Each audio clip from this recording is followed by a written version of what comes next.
எல்லா பெருமைகளும் இறைவனுக்கே. நம் அனைவர் மீதும் இறைவன் புறத்திலிருந்து அமைதியும் சமாதானமும் நிறைவாக உண்டாகட்டும். இன்றைய தின வகுப்பை தொடங்கலாம். காலை பிரார்த்தனை. அகிலங்களின் இறைவனே, அனைத்து பெருமைகளும் போற்றுதல்களும் உன் ஒருவனுக்கே உரியது. அனைத்தின் ஆதாரமும் நீ, அனைத்தின் தொடக்கமும் நீ, அனைத்தின் முடிவுகளும் உன்னிடமே. உன்னுடைய அருட்கொடையாம் இந்த நாளை உன்னுடைய திருப்பெயரால் நான் தொடங்குகின்றேன். என்னுடைய அறிவின் மற்றும் அறியாமையின் தீங்குகளிலிருந்து உன்னிடமே நான் பாதுகாவல் வேண்டுகின்றேன்.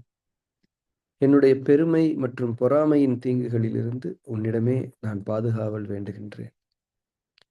உலகத்தின் பொருள் மயக்கங்களும் என் மன இச்சைகளின் கெட்ட நோக்கங்களும் உன்னுடைய பொருத்தத்தை விட்டும் என்னை விலக்கிவிடாமல் இருக்க உன்னிடமே உறுதியாக நான் பாதுகாவல் வேண்டுகின்றேன்.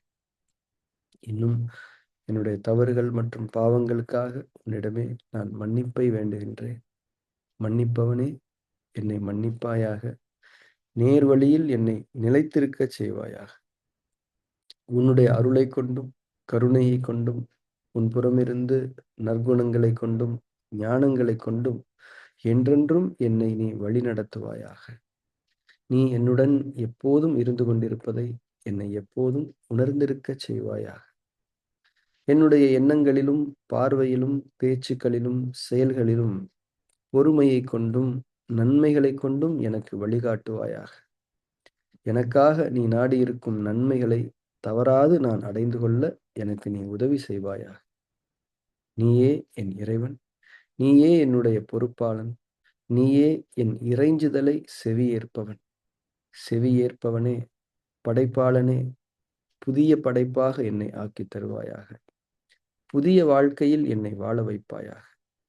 அமைதியும் சமாதானமும் ஆரோக்கியமும் ஞானங்களும் நன்மைகளும் மேன்மைகளும் குளிர்ச்சியும் கதகதப்பும் சோலைகளும் நீரோடைகளும் தூய உணவுகளும் உறவுகளும் நிறைந்த புத்தம் புதிய வாழ்க்கையை உன்னை கொண்டு நான் விரும்புகின்றேன். விருப்பங்களை அளிப்பவனே, ஏற்றுக்கொண்டேன் இறைவனே. புதிய வாழ்க்கையில் என்னை வாழச் செய்வாயாக. புதிய படைப்பாய் என்னை ஆக்கித் தருவாயாக. உன்னுடைய அருட்கொடையாம் இந்த நாளை உன்னுடைய திருப்பெயரால் நான் தொடங்குகின்றேன். பெருமைகளும் புகழ்களும் உன் ஒருவனுக்கே. ஒவ்வொரு நாளுமே நம்ம காலையில எழுந்துக்கிறோம். நம்ம நினைவுல முதன்மையா இருக்கிறது நம்முடைய அன்றைய தேவைகள் தான். அன்றைய நாளுடைய தேவைகள் தான். இன்னைக்கு நாம என்ன செய்ய போறோம்? நமக்கு என்ன தேவை? உணவு முதலாக நம்முடைய பொருளாதாரங்கள் சார்ந்து, நம்முடைய மக்கள் உறவுகள் சார்ந்து எல்லாமே நமக்கான தேவைதான். அதாவது நம்முடைய அந்த நான் என்ற தன்மை தான் நம்ம லைஃப் லீட் பண்ணிக்கிட்டே இருக்குது. அந்த நான் அப்படிங்கிற தன்மையை லீட் பண்றது எது அப்படின்னா தேவைகள். இப்போ கடமையை செய் பலனை எதிர்பார்க்காதே அப்படின்னு சொல்றாங்க. அதனுடைய அர்த்தம் என்னன்னா, பலனை எதிர்பார்க்காதேன்னு தான் சொல்றாங்களே தவிர, அந்த பலன் மீது பற்று வைக்காதே, பலனே வேண்டாம் என்று நினைக்காதே என்று சொல்லவில்லை. இது கொஞ்சம் கவனமா புரிஞ்சுக்கணும். நமக்கு பலன் தேவை. ஏனென்றால், நமக்கு தேவை என்ற ஒன்று உள்ளது. இதுதான் நம்முடைய இயல்பு. நமக்கு தேவைகள் இல்லாமல் இல்லை. ஆனா, அந்த தேவை நிறைவேற வேண்டும் என்றால், நாம் செயல்கள் செய்ய வேண்டும். அந்த செயல்களுக்குரிய பலன் தரப்படும். அந்த தரப்படக்கூடிய அந்த ஆட்டோமேட்டிக் ப்ராசஸ்க்குள்ள நம்முடைய அறிவை நுழைத்து, நம்முடைய எனர்ஜிய வேஸ்ட் பண்ணிக்க வேண்டாம். அது ஆட்டோமேட்டிக்கா நடக்கும். நீங்க அங்க செலுத்துற கவனத்த செயல்ல செலுத்துனீங்கன்னா, இன்னும் கூட மேன்மையான பலன்கள் உங்களுக்கு கிடைக்கும் என்று தான் சொல்லப்படுகிறது. அதனால தான் எதிர்பார்க்காதீங்க அப்படின்னு சொல்றேன். அப்போ நமக்கு எதையாவது ஒண்ணு எதிர்பார்க்கிறோம். இப்ப மெடிடேஷனே பண்ணா கூட ஏதோ ஒண்ணு எதிர்பார்ப்பு, ஒரு தேவை இருக்கு அப்படின்றதுனால தான். ஆனா தேவை தேவை, எதிர்பார்ப்பு தேவையில்லை. ஏனென்றால் தேவை வந்துவிடும். அப்ப இந்த அடிப்படைய நாம புரிஞ்சுக்கணும். இப்ப நம்முடைய தேவை என்ன என்பதுதான் இங்கே ஒரு தெளிவு பெற வேண்டிய ஒரு விஷயமாக இருக்கிறது. நம்ம தேவைய நாம ஃபிக்ஸ் பண்ணிக்கிறதுல ஒரு தெளிவு வேணும். அப்பதான் அதுக்கான செயல்கள நாம செய்ய முடியும். இப்ப நம்ம தேவை வந்து பொருளாக இருக்கக்கூடாது என்பதுதான் ஆரம்பத்திலிருந்து நம்ம சொல்லிட்டு வரோம். இப்போ நாம வந்து ஒரு பொருள இந்த இது வேணுங்க. இத நான் விரும்புறேங்க. அந்த மாரியே இருந்தா நல்லா இருக்குங்க. அப்படின்னு நம்ம விரும்பிட்டோம் அப்படின்னா, அது ஏற்கனவே படைக்கப்பட்ட ஒன்று. இறந்து கொண்டிருக்கக்கூடிய ஒன்று. படைக்கப்பட்ட ஒவ்வொன்றுமே இறப்பை நோக்கித்தான் சென்று கொண்டிருக்கிறது. அப்ப ஏற்கனவே படைக்கப்பட்ட ஒன்றை நாம் விரும்புவது என்பது, உண்மையிலேயே நம்மள வந்து சரியான செயல்களுக்கு லீட் பண்ணாது. இப்போ எப்படின்னா, இப்போ வந்து ஒரு புதுசா குழந்தை பெத்துக்கணும்னு நெனைக்கிறாங்க. ஒரு கணவன், மனைவி. அவங்களே குழந்தை பெத்துக்கணும், அவங்களுக்கான குழந்தைய பெத்துக்கணும்னு நெனைப்பாங்களா? இல்ல ஏற்கனவே பிறந்த குழந்தைய நாங்க அடாப்ட் பண்ணிக்கிறோங்க. அந்த மாரி அந்த குழந்தை நல்லா வெள்ளையா இருக்கு, நல்லா ஹைட்டா இருக்கு. அத வச்சுக்கிறேன்னு நெனைப்பாங்களா? அவங்களுக்குன்னு ஒரு குழந்தை பெத்துக்கணும்னு தானே நெனைப்பாங்க. அந்த மாரி தான். நமக்கான தேவை என்பது நமக்கானதாக படைக்கப்பட்டதாக இருக்க வேண்டும். நமக்கானதாக இருக்க வேண்டும். ஏற்கனவே இருக்கிற ஒண்ண பார்த்து அதே மாரியே அப்படிங்கும்போது, அது வந்து அது இயற்கைக்கே முரண்பட்ட ஒரு விஷயமா இருக்கு. அதனால நமக்கு ஒண்ணு தேவ. அதுல எந்த மாற்று கருத்தும் இல்ல. அது அது தனித்துவமானதாக இருக்க வேண்டும். பொருள் சார்ந்ததாக இருக்கக்கூடாது. ஏன்னா பொருள் சார்ந்ததா இருக்குது அப்படின்னாலே, அதுக்கு நீங்க வந்து ஒரு அடையாளம் வச்சுட்டீங்கன்னு தானே அர்த்தம். ஏற்கனவே படைக்கப்பட்ட ஒன்றை ஒன்றை கொண்டு அதை தீண்டி விட்டீர்கள் என்பது தானே அர்த்தம். அதனால தான் இறைவன்ட்ட கேட்கிறோம். புதிய வாழ்க்கை, புதிய படைப்பாக. புதியதுன்னா என்ன டெஃபினிஷன்? ஏதாவது ஒரு வரைமுறை. எது வரைமுறை தேவையில்ல. அது இறைவனுக்கு தெரியும். இறைவனால படைக்கப்பட்டது தான் புதுசா இருக்க முடியும். நம்ம சொல்றது எல்லாமே பழசு தான். பொதுவாகவே நாம இறைவனை வந்து எப்படி வைத்திருக்கிறோம்? இறைவனுடைய பக்தி எப்படி வைத்திருக்கிறோம் என்றால், ஒரு ஒரு மெட்டீரியல் நோக்கங்களுக்காக தான் பக்தியா வச்சிருக்கிறோம். இத ஃபர்ஸ்ட்டு நம்ம ஆழமா உணர்ந்துகிட்டு அத கிளியர் பண்ணிக்கிறோம். கௌனி பக்தின்னு சொல்லுவாங்க. கௌனி பக்தின்னா என்னது? எனக்கு அத நீ செஞ்சு குடுத்தேன்னா, நான் உன்னைய வந்து போற்றுவேன், புகழுவேன், எல்லாமே செய்வேன். அத செஞ்சு குடுக்குறது அப்படிங்கிறது தான் விஷயம் இங்க. அது ஏற்கனவே இருக்குது. அது இறைவன் செஞ்சு தர மாட்டான். அதை அதை நீங்கள் அடைந்து கொள்ளும்போது, நீங்களே சோர்வையும், களைப்பையும், உழைப்பையும் கொண்டு தான் அடைந்து கொள்ள முடியும். அதனால உங்களுக்கு நன்மை கிடையாது. நன்மை இருப்பது போல் தோன்றும். இந்த உலகத்துல நம்ம சுகமா வாழ்றது மாரி இருக்கும். ஆனா, அதுவே கொஞ்ச நாள்ல உங்களுக்கு சுமையாயிடும். அதுவே உங்களுடைய மைண்ட வந்து டைவர்ட் பண்ணி விட்டுரும், குழப்பி விட்டுரும். அதனாலேயே பிரச்சனைகள் வரும். ஒருத்தவங்க அப்படிதான் எனக்கு தெரிஞ்சவங்க ஒரு வீடு கட்டுனாங்க. அவங்க பசங்கள்லாம் நமக்கு ஒரு வீடு கட்டிக்கலாம். நம்ம போய் இருந்துக்கலாம். இல்ல, இல்ல. நம்ம வீடு கட்டி வாடகைக்கு விட்டுறலாம் அப்படின்னு சொல்லி கட்டுனாய்ங்க அவைங்கலாம். ஏன்னா, அவங்க இன்னொரு சொந்தக்காரவங்க வந்து வீடு கட்டி வாடகைக்கு விட்டுருக்காங்க போல. அதே மாரி நானும் கட்டணும்னு அதே மாரி கட்டுனாய்ங்க. அந்த வீடு கட்டுனதுலேருந்து பிரச்சனை தான். ஏன்னா வர்றவங்க எவனுமே சரி கிடையாது. ஏதாவது ஒரு பிரச்சனை பண்ண வேண்டியது, இவைங்க ஊருக்கு வேண்டியது, அங்க போய் பஞ்சாயத்து பண்ண வேண்டியது, காலி பண்ண வேண்டியது, அட்வான்ஸு தரமாட்டேன்னு சொல்ல வேண்டியது, எதையாவது அந்த வீடு கட்டுன அன்னைக்கு இருந்து அவைங்களுக்கு சுகரே வந்துருச்சு, பிபி வந்துருச்சு. இந்த மாரி நமக்கு நமக்கு வந்து மெட்டீரியலான விஷயங்கள் மேல நமக்கான அந்த ஈடுபாட்டை, இன்டென்ஷன் நம்ம குறைச்சுக்கணும். அப்ப என்னதாங்க கேட்கணும்? நமக்கு தேவை இருக்குது. அப்ப என்னதான் கேட்கணும்னா, சிம்பிளான ஒரு விஷயம் தான். நம்ம கேட்கிறோம் இல்லையா? காலை பிரார்த்தனையில. அமைதியும், சமாதானமும், நன்மைகளும், மேன்மைகளும், குளிர்ச்சியும், கதகதப்பும், சோலைகளும், நீரோடைகளும், தூய உணவுகளும், உறவுகளும் இதுதான் நம்ம கேட்கணும். திரும்ப திரும்ப இதுதான் நம்ம கேட்டுக்கிட்டே இருக்கணும். ஏன்னா, இதுக்குள்ள எல்லாமே அடக்கம். இதுக்குள்ள வர்றது எல்லாமே வந்து புத்தம் புதிய தன்மையில் தான், தனித்துவமான தன்மையில் தான் வர முடியும். அதனால இங்க வந்து ஃபைனலா என்னன்னா, இந்த பிரேயர் அப்படிங்கிற ஒரு விஷயம். நமக்கு பிரேயர் அப்படிங்கிறது எப்படி ஆயிடுச்சு, நமக்கு என்ன வேணுமோ அத கேட்டுக்கிறோம். பாஸ் ஆவணும், ப்ரமோஷன் கிடைக்கணும், அங்க போணும், இங்க எல்லாமே இறைவன்ட்ட கேட்கிறது எல்லாமே ஏற்கனவே படைக்கப்பட்ட, ஏற்கனவே நீங்கள் அறிந்த ஒரு கால்குலேஷன் அதுக்கு பின்னாடி இருக்குது. அது நீங்களே ஒரு கால்குலேஷன் பண்ணிட்டு தான் கேட்குறீங்க. அந்த கால்குலேஷனே வந்து பழசு தான. அப்ப புதுசா கேட்கணும் அப்படிங்கிற ஒரு தன்மை. அந்த அடிப்படையில தான் பக்தியே தொடங்க முடியும். உண்மையான பக்திய நீங்க கொள்ளணும் அப்படின்னா, ஆக்சுவலி பக்திங்கிறது வந்து அற்புதமான அனுபவம். அந்த இப்ப எப்படின்னா, நீங்க வந்து ஒருத்தரோட புதுசா பழகுறீங்க அப்படின்னா, அதுதானே புதுசா அனுபவமாகும். புதிய பழக்கம். நம்ம இறைவனோடு உங்களுக்கு ஒரு நல்ல அனுபவம் வேண்டுமென்றால் பக்தி வேணும். அந்த பக்தி என்பதனுடைய அடிப்படையே இறைவனிடம் புத்தம் புதியதை கேட்பது தான், விரும்புவது தான். ஏன்னா, அதுதான் அவனுடைய படைப்பின் வல்லமைக்கு தகுதியானது, பொருத்தமானது. புதுசா புதுசா நீங்க கேட்டா தான், அவருமே ஒரு சந்தோஷப்பட்டு, சரி ஓகே. இதுதான் பக்தி. இங்க இருந்து தான் பக்தியே தொடங்குது. அதனால பக்தியினுடைய அனுபவம் வந்து ரொம்ப அழகானது. அந்த அனுபவத்த வந்து நம்ம வந்து உணரணும் அப்படின்னா, புதிய புதிய விஷயங்கள, தனித்துவமான விஷயங்கள, "எனக்காக நீ படைச்சு தா" அப்படின்னு நீங்க கேட்க வேண்டியது.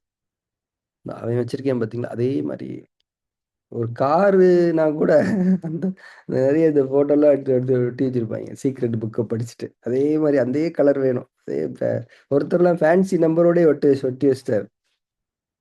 கண்டிப்பா அவருக்கு அது கிடைக்கும். ஆனா, அதனால அவருக்கு நன்மை கிடைக்குமா? அந்த பக்தி அனுபவம் கிடைக்குமா? அது தெரியாது நமக்கு. இறை வழியில் நாம் ஒவ்வொரு நாளும் தூய்மையையும், மேன்மையும் அடைந்து கொண்டிருப்போம். அப்புறம் மெடிடேஷன் பண்ணலாம். ஃபார்ம் 3 பிராக்டிஸ் பண்ணலாம். இன்னைக்கு ஃபார்ம் 3 பிராக்டிஸ் உடைய கடைசி நாள். நாளையிலிருந்து வேற ட்ராக்ல நம்ம போறோம். சாட்சி பாவனையில் நிலை பெறலாம். நம்முடைய கண்களை மூடிக்கொண்டு, அக உலகில் நிலை பெற்று,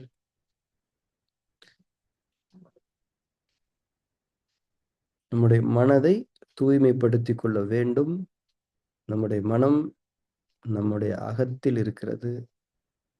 அதனுள் செல்ல வேண்டும். மனதை தூய்மைப்படுத்திக் கொள்ளுதல் என்பது மனிதர்கள் செய்ய வேண்டிய மனிதர்கள் மட்டுமே செய்ய வேண்டிய ஒரு செயல். இதை செய்வதற்கான ஒரு தொடக்கமே நம்மை மனிதன் என்ற தன்மையில் நிலைப்படுத்த உதவக்கூடிய ஒன்றாக இருக்கும். எனவே மனதை தூய்மைப்படுத்திக் கொள்ள வேண்டும் என்ற அந்த செயலுக்காக நம்முடைய அக உலகத்தை நோக்கி திரும்பி நிலை பெறுவோம்.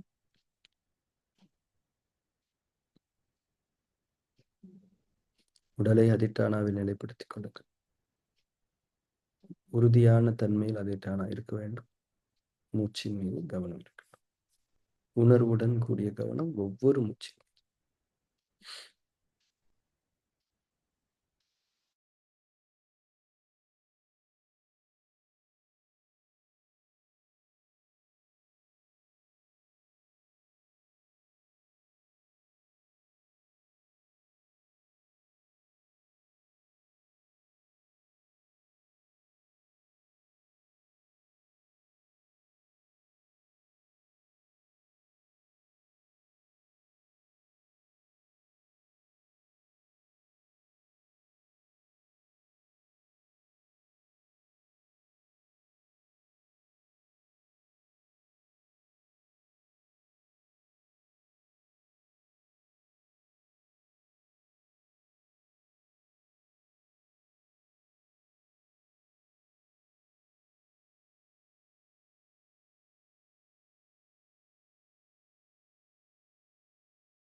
ஃபார்ம் 3 செய்யத் தொடங்கலாம். ப்ராப்பரா ஷிஃப்ட் ஆகுங்க. சாட்சி பாவனையில் நிலை பெற தயாராகுங்கள். சாட்சி பாவனை என்றால் என்ன என்பதை பற்றிய புரிதல் இருக்க வேண்டும். அது எவ்வளவு முக்கியமான, தேவையான ஒரு நுட்பம் என்பதை உணர்ந்து அதை செயல்படுத்த தொடங்க வேண்டும். மனம் தூய்மை அடைய வேண்டும். மனதை அசுத்தப்படுத்தக்கூடிய மனம் 2ன் அடுக்குகளில் இருக்கக்கூடிய கெட்ட பதிவுகள்.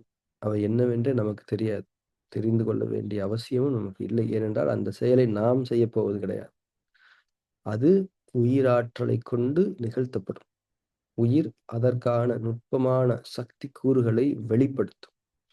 அது வெளிப்படும்போது நாம் அதை தொந்தரவு செய்து விடக்கூடாது. அந்த வேலையை தடுத்து விடக்கூடாது. அதுதான் சாட்சி பாவனை.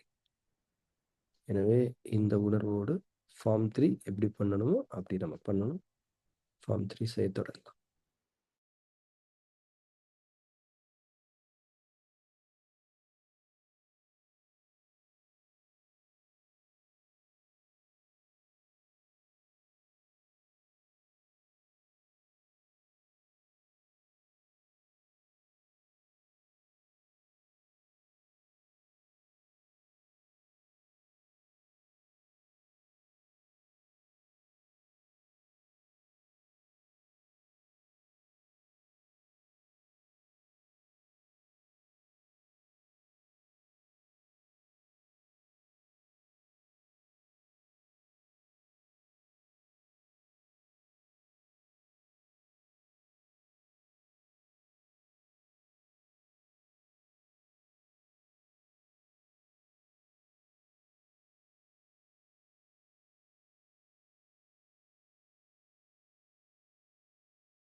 அதிட்டானவிலிருந்து தளர்ந்து கொள்ளுங்கள்.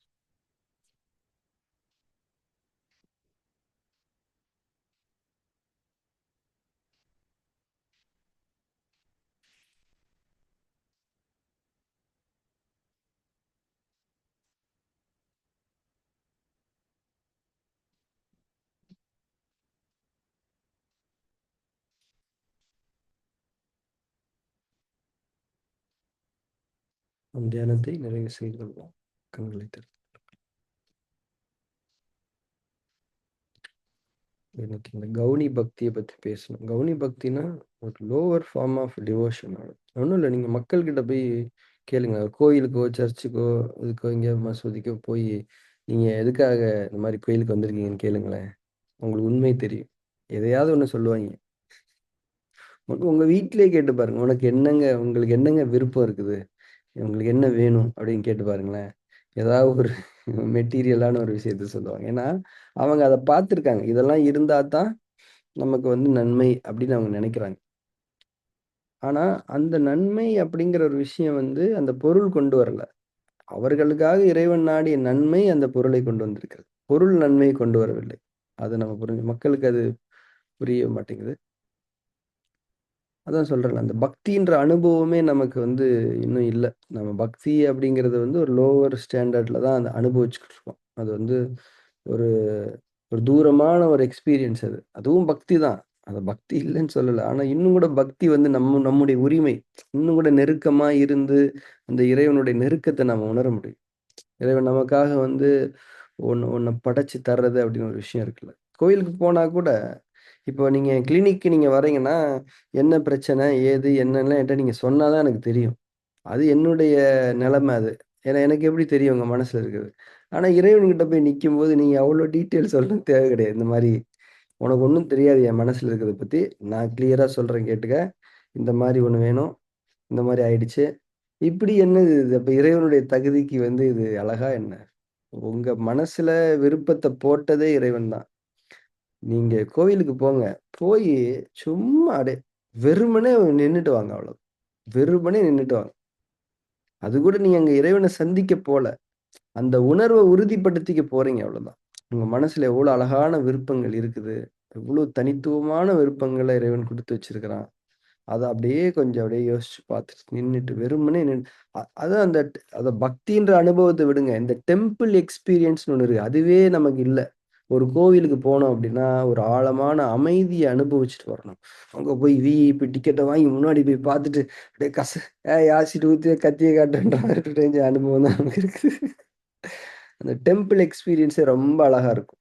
அந்த எக்ஸ்பீரியன்ஸ் வேணும்னா, இந்த சிறப்பு நாள் அன்னைக்கு அந்த பக்கமே போக்கூடாது.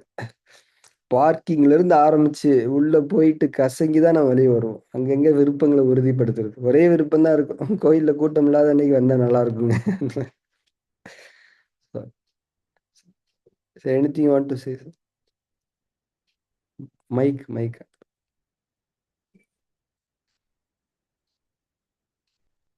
பெரிய கோயிலுக்கு போகவே கூடாது. நிறைய நல்ல டெம்பிள்ஸ் வந்து யாரும் இல்லாத டெம்பிள். இங்க போனீங்கன்னா உங்களுக்கு நீங்க சொல்ற அனுபவம் கிடைக்கும். இல்ல அந்த அனுபவம் ரொம்ப அழகா இருக்கும். நீங்க அந்த மாரி போய் பாருங்களேன். ரொம்ப பழைய கோவில்களுக்கு, அமைதியா இருக்கக்கூடிய கோயில்கள். அந்த அந்த டெம்பிளோட ஆர்க்கிடெக்சரே இந்த சவுண்ட் ப்ரூஃப் ரூம்லாம் நீங்க பார்த்திருப்பீங்களா? அந்த ஸ்டுடியோலாம் வச்சிருப்பாங்க. டப்பிங்லாம் பண்ணும்போது, சத்தமே இருக்காது. அந்த மாரி தான் கோவிலோட ஆர்க்கிடெக்சரே இருக்குது. ஒரு ஆழமான அமைதி இருக்கும். அங்க போயிட்டு நீங்க அப்படியே சும்மா கண்ண மூடுனீங்கனாலே, அது உங்களுடைய அந்த எனர்ஜி லெவல்ஸ் வந்து எலிவேட் பண்ணும். அதுதான் ஏன்னா, புற உயிர் சக்திகள் நம்ம மேல ஒரு இன்ஃப்ளூயன்ஸ் பண்ண முடியும் தானே! அப்ப அந்த புற உயிர் சக்திகள் நம்மள ரீச் பண்றதுல ஒரு விதமான கட்டமைப்பு, ஒரு அறிவியல், ஒரு ஞானம் தான் அந்த கோவில்களுடைய கட்டுமானம் என்பது. அது இறைவன் புறத்திலிருந்து அளிக்கப்பட்ட ஞானம் தான். ஏன்னா, இப்போ ஒரு வீடு கட்டுறோம். இப்போ ஒரு ஹால் இருக்கணும், கிச்சன் இந்த ஞானம் எப்படி வந்துச்சு? இறைவன் கொடுத்தது. அந்த மாரி கோவில்கள் கட்டுவதற்கான ஞானமும் இறைவன் கொடுத்தது தான். அங்க அது ஒரு சூழல். அப்ப அந்த சூழல நம்ம அனுபவிக்கிறது இல்ல. எங்க பார்த்தாலுமே வந்து கூட்டமா தான் இருக்கு. சில நாட்கள் எனக்கு அந்த அனுபவம் இருக்கு. திருவண்ணாமலைக்கு நாங்க அடிக்கடி போவோம். சில நாட்கள்ல வந்து அந்த ஏர்லி மார்னிங் அந்த போம்போது கூட்டமே இருக்காது. அந்த கோயிலுக்குள்ள நீங்க போனீங்கன்னா, பயங்கரமான ஒரு அமைதி இருக்கும். அதாவது இந்த பிரம்மாண்ட அமைதின்னு சொல்லுவாங்க இல்லையா? ஒரு சத்தம் இல்லாம அப்படியே இருக்கும். கொஞ்சம் மக்கள் வர, வர, வர, வர, வர என்ன ஆயிடும்னா, அவங்களோட வைப்லாம் ஸ்டார்ட் ஆகும். தெரியும் கூட்டம் வந்துட்டாய்ங்க, டிஸ்டர்பன்ஸ் ஆயிடுச்சு. இதெல்லாம் கெட்டு போச்சுன்னு சொல்லி அப்படியே கிளம்பி வந்துரலான்னு. இந்த மாரி கோவில் அனுபவங்கள், பக்தியினுடைய அனுபவம் எல்லாமே நமக்கு தேவ. இறைவன் முன்னாடி நீங்க வெறுமனே நின்னா போதும். இறைவன் உங்களுக்கு எவ்வளவு மேன்மையான விருப்பங்கள் குடுத்திருக்கிறான் அப்படின்றத கொஞ்சம் யோசிச்சு பார்த்தோம்னா, ரொம்பவும் திருப்தியா நமக்கு இருக்கும். அந்த ஒரு அனுபவமே ஒரு திருப்தி தான். எதுவும் கேட்கிறோம், கிடைக்குது, கிடைக்கல. அந்த அனுபவமே நமக்குள்ள ஒரு ரியலைசேஷன கொண்டு வரும். So thank you very much. நாளையிலிருந்து நாம வந்து இன்னொரு ஒரு புதிய ஃபார்ம் பிராக்டிஸ் பண்ணணும். ரொம்ப முக்கியமான ஃபார்ம். நாளைய வகுப்பில் நாம் சந்திக்கலாம். Thank you very much. Have a good day.